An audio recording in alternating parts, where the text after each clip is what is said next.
Hi hello ಆತ್ಮೀಯ ಹೇ ಸೀತಾರಾಮ್ ವೀಕ್ಷಕರೇ, ನಾನು ನಿಮ್ಮವ ಎಮ್ಮ ಇವತ್ತು ಮಲ್ಲಪ್ಪ ಜೋತ ತಮಗೆ ಇವತ್ತಿನ ಪ್ರಮುಖ ಸುದ್ದಿಗಳಿಗಾಗಿ ಆಹ್ವಾನಿಸ್ತಾ ಇದ್ದೇನೆ. ತಾವು ನೋಡಬೇಕು, ನೋಡೋ ಜೊತೆಗೆ ನಿಮ್ಮ ಅಭಿಪ್ರಾಯಗಳು ಮಾಡಿಸ್ತಾ ಇರಬೇಕು.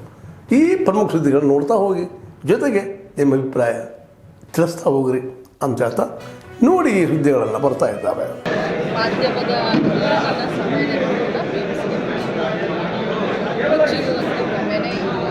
ನಾನು ಕೂಡ ನಿನ್ನೆ ಆಗಲಿ ಇವತ್ತಾಗಲಿ ಮಾಧ್ಯಮದಲ್ಲಿ ಬಂದ ತಕ್ಷಣ ನಾನು ಕೂಡ DHO ಅವ್ರನ್ನ ಹೆಲ್ತ್ ಆಫೀಸರ್ನ ಕರೆದು ಡೈರೆಕ್ಟರ್ನ ಕರೆದು ಮಾತಾಡಿದ್ದೀನಿ.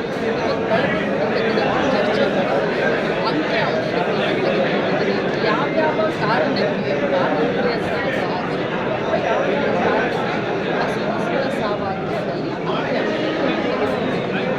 ಸಾವನ್ನ ಹೆಲ್ಪ್ ಮಾಡಲಿಕ್ಕೆ ಎಲ್ಲ ಮಾಡಬೇಕು ಅದನ್ನು ನಾವು ಮಾಡ್ತಾ ಇದ್ದೀವಿ. ಸೊ ಸ್ಟೇಟ್ ಪರ್ಸೆಂಟೇಜ್ನ ಕಂಪೇರ್ ಮಾಡಿದ್ರೆ ನಮ್ಮ ಜಿಲ್ಲೆ 54 ಲಕ್ಷ ಜನಸಂಖ್ಯೆ ಇರುವಂಥ ರಾಜ್ಯದಲ್ಲಿ ದೊಡ್ಡ ಜಿಲ್ಲೆ. ಸೊ 54 ಲಕ್ಷ ಜನಸಂಖ್ಯೆ ತೆಗೆದುಕೊಂಡಾಗ ಅಂಶಗಳು ಸ್ವಲ್ಪ ಜಾಸ್ತಿ ಆಗುತ್ತೆ, ಸಹಜ. But district to district compare ಮಾಡಲಿಕ್ಕೆ ನಮ್ಮ ಜಿಲ್ಲೆನ ಬರಲಿಕ್ಕೆ ಆಗುತ್ತೆ.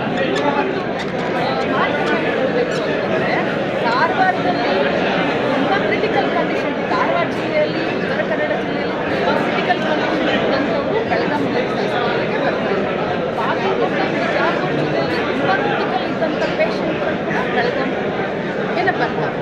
ಅದು ಸ್ಟೇಟ್ ಪರ್ಸೆಂಟೇಜನ್ನು ತೆಗೆದುಕೊಂಡಾಗ ಬೆಳಗಾವಿ ಜಿಲ್ಲೆಯನ್ನು ನಾವು ಬಹಳಷ್ಟು ಕಡಿಮೆ ಇದೆ, ಇನ್ನೂ ಕಡಿಮೆ ಮಾಡಲಿಕ್ಕೆ.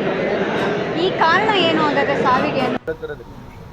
ದೇಶದ ಎಷ್ಟು ಸಮಸ್ಯೆಗಳಿದಾವೆ ಇವು ಬಿಟ್ಟರೆ ಬೇರೆ ಏನು ಬಾಯಕ್ಕೆ ಬರೋದಲ್ಲ. ಬಡದಾಟ, ಹೊಡೆದಾಟ, ಏನಿತ್ತು ಅದಕ್ಕೆ ಏನು ಉತ್ತರ ಕೊಡೋದು ಹೇಳ್ರಿ? ನಮಗಿಂತ ಉತ್ತರ ಕೊಡೋಕೆ ಬರಲ್ಲ ಸ್ವಾಮಿ. ಅವರಿಗೆ ಕೇಳಿ, ಯಾರು ಬಡ್ದಾಡ್ತಾರೆ ಅವ್ರನ್ನ ಕೇಳಿ, ಯಾರು ಬಡ್ದಾಡ್ತಾರೋ ಅಂತ ಅವ್ರ ಕೇಳಿದ್ರೆ ನೀವು ಅವ್ರಿಗೆ ಹೋಗಿ ಕೇಳ್ರಿ, ಯಾರು ಬಡ್ದಾಡ್ತಾರೆ ನೀವು ಕೇಳ್ರಿ. ಈ ಥರ ಪ್ರಶ್ನೆ ನಾವು ಕೇಳಿದ್ವಿ. ಹಾಸನದಲ್ಲಿ ಸಮಾವೇಶ ಮಾಡಿದ್ದಕ್ಕೆ ನಿಮ್ಮಲ್ಲಿ ಒಂದು ರೀತಿ ಅಸಮಾಧಾನ ವ್ಯಕ್ತವಾಗಿದೆ ಅಂತ ನನಗೆ ಅದ್ರ ಬಗ್ಗೆ ಉತ್ತರ ಕೊಡೋಕ್ಕಾಗಲ್ಲ ಸರ್. ಅಲ್ರಿ, ಈವನ್ ನೀವು ಲಂಡನ್ನಾಗ ಹೋದರೆ ಬೆಳಗ್ಗೆ ದಿನ ಬೆಳಗ್ಗೆ ಪ್ರತಿಭಟನೆ ನಡೀತದೆ. ಪ್ರಜಾಪ್ರಭುತ್ವ ವ್ಯವಸ್ಥೆಯಲ್ಲಿ ಇದೇ ಬ್ಯೂಟಿ ಆಫ್ ಡೆಮೋಕ್ರಸಿ. ನಾವು ಹೋರಾಟ ಮುಖಾಂತರ ರಿಫಂಡ್ ಆಗ್ತಕ್ಕಂಥ ಹೋಗೋದ್ರೆ ಡೆಮೋಕ್ರಸಿ. ಪ್ರತಿ ಸರ್ಕಾರಗಳು, ಯಾವುದೇ ಸರ್ಕಾರಗಳು ಬಂದರೆ ಹೋರಾಟ ನಡೀತಾನೆ ಇರ್ತವೆ ಅಲ್ವಾ? That's a beauty of democracy. ಯಾವ್ಯಾವ ಸರ್ಕಾರ ಗಮನಕ್ಕೆ ತಗೋಬೇಕು ಎಲ್ಲ ಸರ್ಕಾರಗಳು ಅವರ ಸಂದರ್ಭದಲ್ಲಿ ತೊಗೊಳ್ತಾ ಇದ್ದು. ಯಾವ್ದು ಇಂಪಾರ್ಟೆಂಟ್ ಇಶ್ಯೂಸ್ಗಳಿದ್ದಾವೆ, ಯಾವ ಅಟೆಂಡ್ ಮಾಡಬೇಕು, ಇಲಾಖೆಯವರು ಅಟೆಂಡ್ ಮಾಡ್ತೀವಿ, ಸರ್ಕಾರ ಗಮನಕ್ಕೆ ಬರ್ತದೆ. ಅದನ್ನು ಮುಂದೆ ಬರ್ತಕ್ಕಂಥ ದಿನಗಳಲ್ಲಿ ಅವರಿಗೆ ಪರಿಹಾರ ಕೊಡ್ತಕ್ಕಂಥ ಪ್ರಯತ್ನವನ್ನು ಮಾಡ್ತೀವಿ. Thank you. ಸುಮಾರು 58 ಲಕ್ಷ ಕಾರ್ಡ್ ಇರ್ತಕ್ಕಂಥದ್ದು ಇವತ್ತು 36 ಲಕ್ಷಕ್ಕೆ ತಂದಿದ್ದೀವಿ. ಮುಂದೆ ಯೋಜನೆಗಳು ಮಾಡ್ತಾಯಿದ್ದೀವಿ. ಅಂಬೇಡ್ಕರ್ ಸೇವಾ ಕೇಂದ್ರ ಅಂತ ಒಂದು ಹೊಸ ಒಂದು ಕಾರ್ಯಕ್ರಮ ಮಾಡ್ತಾಯಿದ್ದೀವಿ. ಅದರ ಮುಖಾಂತರ ಜನವರಿ ಎಂಡ್ವರೆಗೆ ಅದು ಕಾರ್ಯಕ್ರಮ, ಜನವರಿ ಎಂಡ್ವರೆಗೆ ಅಥವಾ ಫೆಬ್ರವರಿ ಫಸ್ಟ್ ವೀಕ್ ಸೆಕೆಂಡ್ ವೀಕ್ನಾಗ ಆ ಕಾರ್ಯಕ್ರಮ ಚಾಲೂ ಆಗುತ್ತೆ. 43 ವ್ಯಾನ್ಗಳು ಮಾಡಿದ್ದೀವಿ. ಅದು ಉದ್ದೇಶ ಮಾಡಿರ್ತಕ್ಕಂಥದ್ದು 43 ರೀಜನ್ಗಳಿದೆ ನಮ್ಮಲ್ಲಿ.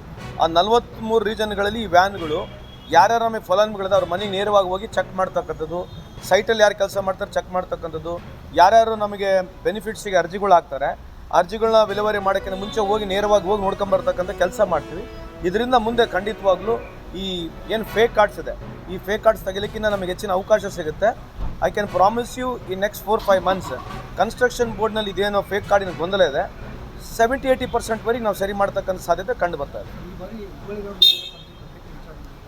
ಆಗ್ತದೆ, ಸರ್ಕಾರ ಹಂತದಲ್ಲಿದೆ. ನಾವು ಪ್ರಸ್ತಾವನೆ ಕೂಡ ಮಾಡಿದ್ದೇವೆ. ಸೊ ಅಲ್ಲಿರ್ತಕ್ಕಂಥ ರೆಸಲ್ಯೂಷನ್ ಕೂಡ ಬಂದಾಗಿದೆ.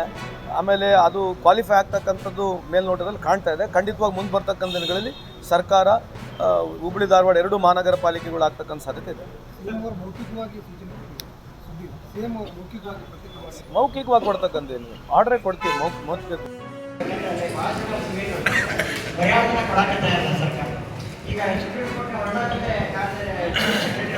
ರಿಕ್ವೆಸ್ಟ್ ಮಾಡ್ಕೊಳ್ತಾರೆ, ಬರೀ 10% ರಿಲೀಸ್ ಮಾಡೋಕ್ಕೆ ಆರ್ಡರ್ ಮಾಡಿ. ಕೋರ್ಟಿಂದ ಭೂಮಿ ಸಿಗಂಗಿಲ್ಲ ಅಂತ ರೈತರಿಗೆ ಭಾಳ ಸಂಕಷ್ಟ ಆಗುತ್ತೆ. ಯೋಚನೆ ಮಾಡೋದಕ್ಕೆ ನಾವು ನೀಡಬೇಕು. SS ಮಾಡಿದ್ರೆ ಮೊನ್ನೆ ಹಚ್ಚಲ್ಲ, ಮೊನ್ನೆ ಇರುವಾಗ ಅವರಿಂದ ಮಾಡಿದ್ದಾರೆ. ಅದಕ್ಕೆ ಬಸ್ ಮಾಡ್ಕೊಂಡೆ ನಮ್ಮ ಅಧ್ಯಕ್ಷರ ರೆಸಲ್ಯೂಷನ್ ಯಾವಾಗ ಯಾಕೆ ತಗೊಂಡು ರಾಷ್ಟ್ರ ಪಾಪ ಇಷ್ಟಪಡೋದಾಕ ಹೇಳಿದ್ರೆ ಅದಕ್ಕೆ ಮಾಡ್ತೀವಿ. ಅದಕ್ಕೆ ವಕೀಲರ ಸಂಘಗಳು ಯಾವಾಗ ಇರಬೇಕು, ವಕೀಲರ ಸಂಘ ಇವಾಗ ಕೆಲಸ ಆಗೋದಿಲ್ಲ. ನಾವಿಲ್ಲಿ ಮಾಡಿದ್ರೆ ಲೇಖಕರು ಏನೂ ಕೆಲಸ ಆಗೋದಿಲ್ಲ. ಇಲ್ಲಿವರೆಗೆ ತಾವೆಲ್ಲ ಸುದ್ದಿಗಳು ನೋಡ್ತಾ ಬಂದ್ರಿ, ನೋಡಿದಿರಿ. ನಿಮಗೆ ಖುಷಿನೂ ಆಗಿರ್ಬೋದು, ಅಥವಾ ಒಂದು ಸಂತೋಷ ಆಗಿರ್ಬೋದು, ಅದು ದುಃಖನೂ ಅನಿಸ್ಬೋದು. ಯಾಕೆ ಸುದ್ದಿ ಹಾಕಿದಾರಪ್ಪ ಅಂತ ಅನಿಸ್ಬೋದು. ಏನು ಅನಿಸಲ್ಲ ನಿಮಗೆ. ನಿಮ್ಮ ಅನಿಸಿಕೆಗಳು ನಮ್ಗೆ ಭಾಳ ಪ್ರಮುಖ. ಈ ಸುದ್ದಿಗಳು ನಿಮ್ಗೆ ಏನು ಅನಿಸಿದು ನೀವು ಕಾಮೆಂಟ್ ಬಾಕ್ಸಲ್ಲೇ ಹೇಳ್ತಾ ಇರ್ರಿ. ಜೊತೆಗೆ ಎಲ್ಲಕ್ಕಿಂತ ಹೆಚ್ಚಿಗೆ ಇದನ್ನು ಶೇರ್ ಮಾಡ್ತಾ ಇರ್ರಿ ಈ ನ್ಯೂಸ್ಗಳನ್ನು. ಜೊತೆಗೆ ಏನಪ್ಪ ಅಂದ್ರೆ ಹೇ ಸೀತಾರಾಮ್ ನಿರಂತರ ನೋಡ್ತಾ ಇರ್ರಿ. ಹೇ ಸೀತಾರಾಮ್ ಇದು ಸತ್ಯದ ಕೈಗರಣೆ. ವಂದನೆಗಳು.